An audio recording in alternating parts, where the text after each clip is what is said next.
Now, these are both cards of commitment. This is a week where you're really looking at what you're committed to, how you're going forward. Start off with the Four of Wands. Like I said, this is where we've reached the foundation. It says, okay, you've got a great foundation. Celebrate how far you've come. The Four of Wands is a card of celebration. It's very happy energy. I actually love the Four of Wands. And I think it has a lot of that energy of the sun in it, in that we've already started something. We've started growing something. And we've reached a point where it's saying, let's stop for a moment. Let's see how far we've come. And in the kind of gratefulness or the celebration of how far you've come, you recommit to it. You think, okay, well, I'm going to go even further. I'm going to build this. This is leveling up in a relationship, a new job, a house move. It's that kind of energy where we decide to go bigger. Why? Because we're stable enough, right? We're stable enough. Now, for some people as an underlying energy, it may be, I mean, it's a card of celebration, and some of you have your birthdays coming up. So it could be to do with that, but I'm seeing it as a bigger energy, especially with the Hierophant coming up beneath it, because as much as the minor arcana is about our day-to-day experiences of what's going on, and, you know, you have 4 minor arcana energies that have come up here. Let me just make sure I'm not making that up. Nope, there we go, 4.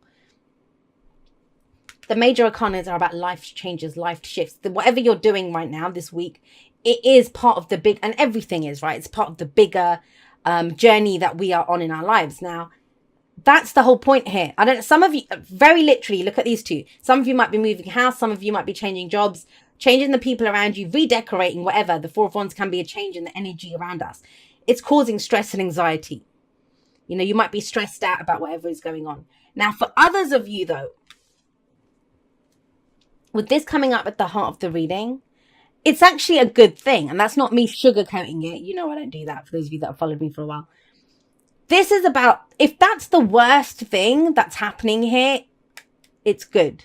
Why? Because the Nine of Swords says it's the going over it and over it again and again. It's making it bigger. It's making, you know, it's making it seem worse than it is. The Nine of Swords always has that message. Things are not as bad as they seem, no matter what is going on. And I always like to say this, that no one wakes up and decides to get stressed out and anxious over nothing. There is something, obviously. You know, worried about, will I get the job move? Will I get the promotion? Will this happen? You know, what's going to happen with this?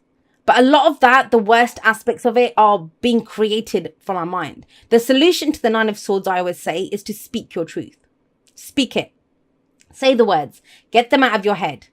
Because this can be lack of sleep, you know, and everything feels worse at 3 a.m. If you wake up at 3 a.m., and it feels like the rest of the world is asleep, which isn't the case, but it feels like it.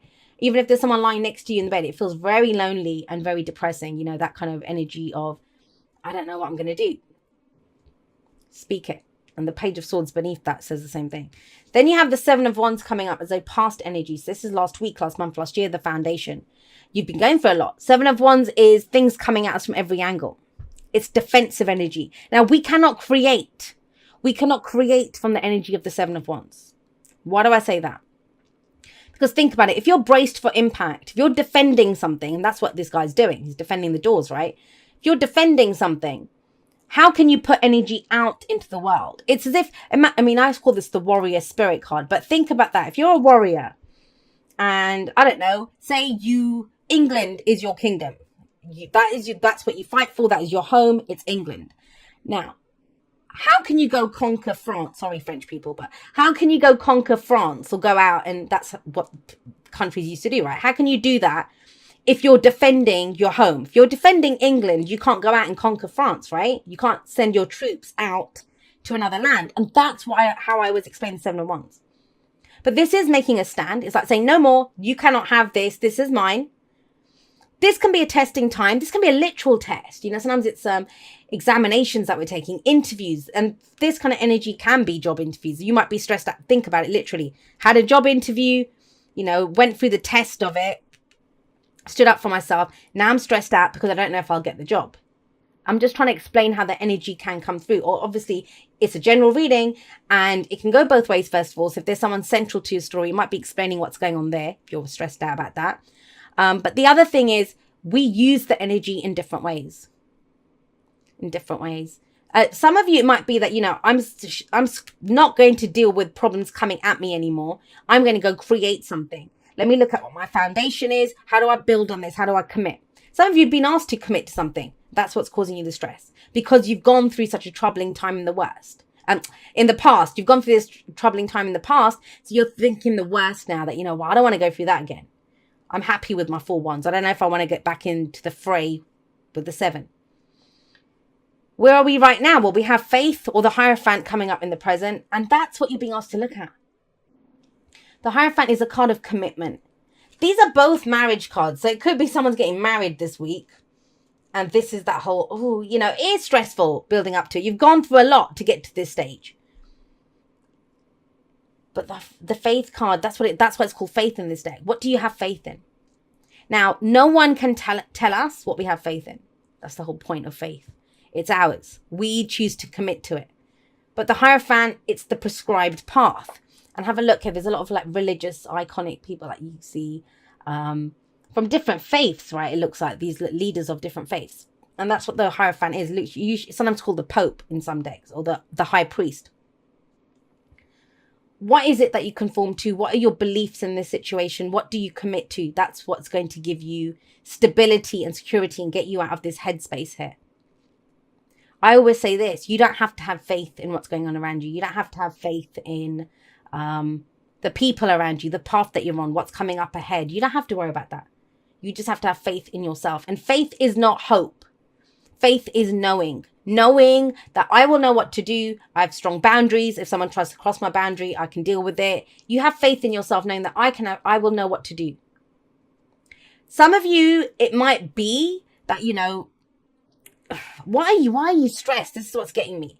Why is there this stress and anxiety at the heart of this? Because the rest of it looks pretty good, like going forward, commitment, stability, the prescribed path. But that might be it. The whole point of the Hierophant, I always say this, is that, if it's career and stuff, it might be that you've studied, you've studied to do something and you no longer want to do it. It doesn't bring you fulfillment. I don't want to be a lawyer. Or everyone in your family's been a doctor and you're expected to be a doctor, but that's not who you are. You're an artist or a painter or, fashion designer or something totally different. So the Faith can't ask you to look at tradition. Are you following tradition? What is your tradition? We can create new traditions, right? It's the prescribed path, but we choose to conform to it. So what expectations are you putting on yourself based on what you have faith in, what you believe in? Important to know that. Why do I say that? Because going forward, we have the Page of Swords. So I see the Page of Swords as whatever this is that's stressing you out, that's, bringing you this anxiety and stress and becoming bigger and bigger. That's the spy. What does this Page of Swords do? He goes and gets more information. So the key thing to remember here, is just because it's always been that way doesn't mean it always will be that way. And with the Page of Swords coming up, there is more information available. I've always feel like there's been some misunderstanding when the Page of Swords shows up. Because he is the spy. He goes and gets more information. But I want you to imagine this. Say I got someone who knew nothing about tarot. This is the example I always give. So they know nothing about tarot. And I send them out there. And, I don't know. Maybe I tell them, go spy on this competitor for me. Or go find out this information about this deck. They can get the information. Doesn't mean they understand it because they don't know anything about tarot. They're going to just, give it to me in their own terms. From their place of lack of understanding of the tarot in that example. I hope that makes sense. So, it's about understanding. Ask more questions if you need to. But there has to be communication to get out of this. There is more information available to you. I think you're stressed out by the lack of information here. But it's kind of strange because it's asking you to commit before you get the more information. And that makes sense too if you think about it. What's the point of getting more information if you don't know whether you commit or not? And that's very telling. I mean, if it had been this way around, even then, it would be asking you to look at what's my foundation? Am I strong enough? How do I build this?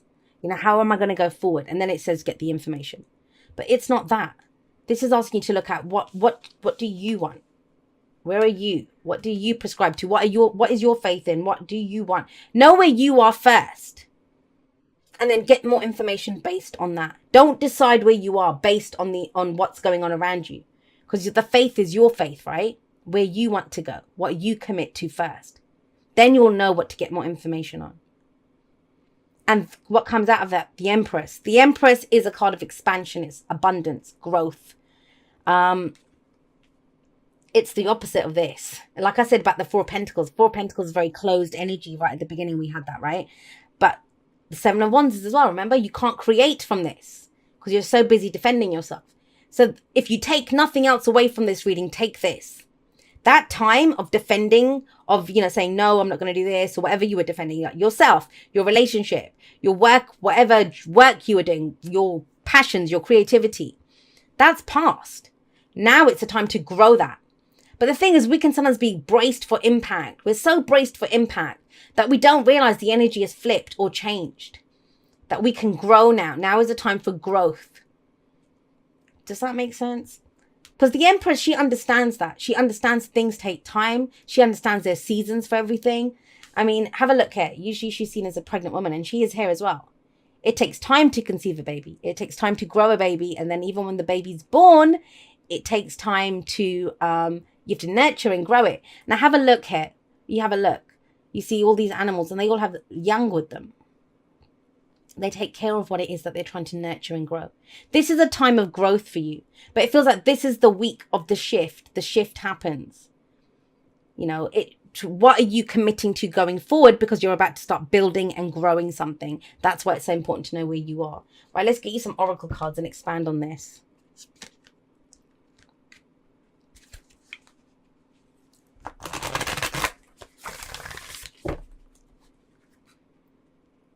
I mean, Sagittarius, you know better than anyone. And I have a Sagittarius rising. Just because it's always been that way doesn't mean it always has to be that way, right? But I think if you've not known where to go looking for more information or whatever, because you're so in your own head. And I think you haven't fully decided to commit to it. So imagine if I was going for a job, right? And I didn't know.